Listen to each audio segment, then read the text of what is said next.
Le voyage dans le temps n'est-il possible que dans les films ? Et si je te disais que tu pars dans le futur à chaque fois que tu prends l'avion ? Et je ne parle pas des changements de fuseau horaire. De plus, le temps ralentit pour ton cerveau lors des longs voyages. Je n'ai pas beaucoup de temps pour expliquer tous les détails, mais je vais essayer. Avant de te lancer dans un voyage dans le temps en avion, voici un fait qui va te surprendre. Nous vivons tous dans le passé et non dans le présent. Et ce en raison du fonctionnement de notre cerveau. Il reçoit des informations par les yeux, les oreilles et d'autres parties du corps.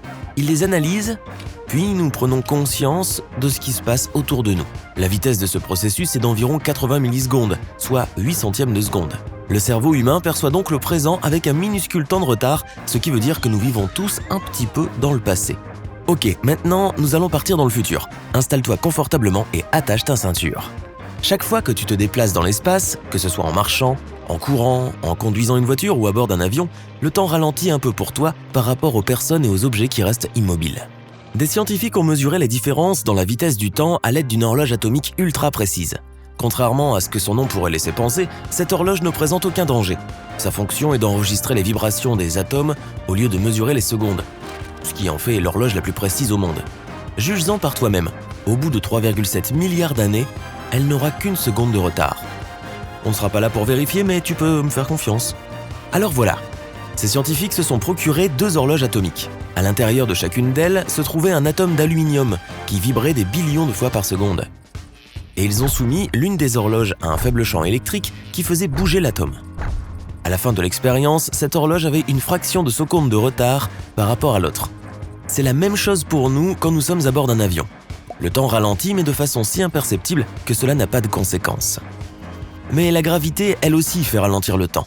Plus tu es proche de la source gravitationnelle, c'est-à-dire la Terre, plus le temps passe lentement. Imaginons 2 jumeaux identiques. L'un vit au rez-de-chaussée de l'Empire State Building et l'autre au sommet. Au bout de 80 ans, le second jumeau sera plus vieux de 90 milliardièmes de seconde que son frère qui vit au rez-de-chaussée. La différence ne sera vérifiable qu'au niveau de la structure moléculaire de leur corps. Ainsi, lorsque tu voles dans un avion à haute altitude où la gravité est plus faible, tu vieillis plus vite de quelques nanosecondes. Et cela se produit à chaque fois que tu prends l'avion. Mais que se passerait-il si la vitesse de l'avion était beaucoup plus élevée ? Et s'il pouvait accélérer jusqu'à approcher la vitesse de la lumière ?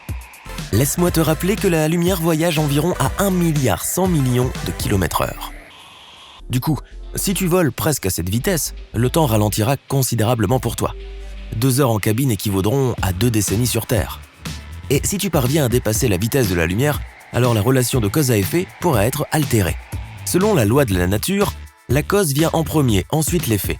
En termes simples, cela signifie que tu demandes tout d'abord un verre d'eau à l'un des membres d'équipage et qu'ensuite seulement il te l'apporte. Il est impossible qu'il te l'apporte d'abord et que tu lui demandes ensuite. À moins que tu aies dépassé la vitesse de la lumière, alors ce serait possible. Les photons, les particules de lumière, parcourent la distance entre le Soleil et la Terre en 8 minutes. Ayant dépassé la vitesse de la lumière dans notre avion, nous rattrapons les photons qui ont quitté le Soleil 8 minutes plus tôt. À mesure que notre vitesse augmente, nous rattrapons les photons que le Soleil a émis la veille. Puis 1 semaine, 1 mois, 1 an plus tôt, nous volons vers le passé. Nous atterrissons sur Terre 150 millions d'années en arrière. Là, les dinosaures, les ammonites et les monstres marins ne sont rien par rapport à la surprise qui nous attend. Un jour sur la Terre dure à cette époque 23 heures au lieu de 24. Le jour astronomique de la Terre augmente de 2 millisecondes tous les siècles. Ainsi, dans 200 millions d'années, il y aura 25 heures dans une journée. Cela se produit parce que la rotation de notre planète ralentit grâce aux marées maritimes et océaniques. Revenons maintenant dans le futur. Pas à notre époque, mais vers 1500 avant notre ère. À cette époque, on apprenait à lire l'heure sur un cadran solaire. L'ombre sur un tel cadran se déplace de gauche à droite. C'est la raison pour laquelle les aiguilles des horloges tournent dans ce sens. Allez, on repart. Cette fois vers l'Angleterre du 19e siècle. C'est là qu'un certain John Henry Belleville gagnait sa vie grâce au temps. Chaque jour, M. Belleville allait en personne régler sa montre sur l'heure de Greenwich à l'observatoire, puis il se rendait chez ses clients et réglait leurs horloges sur cette heure exacte contre rémunération. Son entreprise a prospéré longtemps après sa mort grâce à sa fille qui a repris le flambeau jusqu'à atteindre elle-même un âge avancé.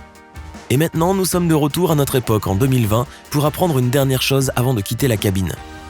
Si l'on condensait l'histoire de notre planète dans 24 heures, l'humanité apparaîtrait à 23h59, à la toute dernière minute de la journée. Après un voyage dans le temps aussi mouvementé, il est important de noter que le temps ralentit non seulement dans l'avion, mais aussi dans notre cerveau. Le temps perçu est plus lent pour nous lorsque nous nous déplaçons. C'est une question d'émotion. Lorsque nos journées sont remplies d'expériences nouvelles, il nous semble que le temps s'étire, ralentit ou parfois s'arrête tout simplement. Mais les secondes continuent à s'écouler comme d'habitude.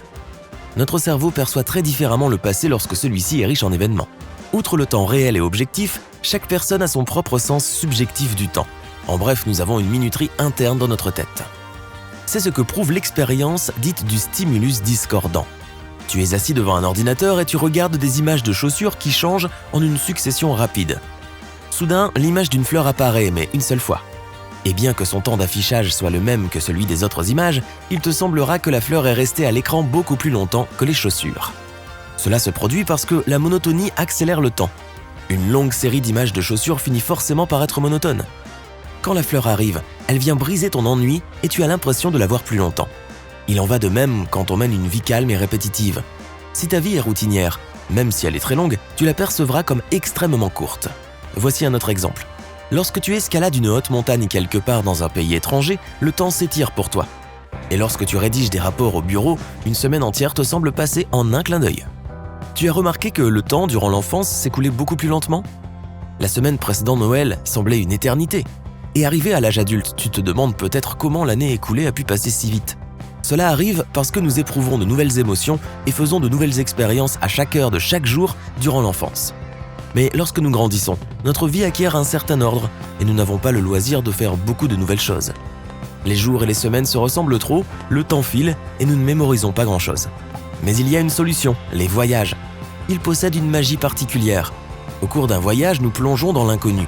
Nous visitons de nouveaux endroits, nous nous déplaçons d'une ville à l'autre, nous prêtons plus d'attention aux détails, nous apprenons des choses nouvelles et passionnantes. Nous redevenons des enfants pendant un bref moment et le temps ralentit pour nous. Notre cerveau ralentit notre perception du temps pour nous aider à comprendre et à assimiler ce qui se passe autour de nous. Et alors il nous semble que les jours s'allongent, que la vie est plus vaste. Moralité ? Sois davantage comme une banane. Pour rester vert, il faut continuer à se développer. Sinon, en mûrissant, on finit par se gâter. Mais ne t'inquiète pas, tu ne seras jamais une vieille peau. Si tu as appris quelque chose de nouveau aujourd'hui, alors mets un like à cette vidéo et partage-la avec un ami. Et voici d'autres vidéos que tu devrais apprécier. Il te suffit de cliquer à gauche ou à droite et de rester du côté sympa de la vie.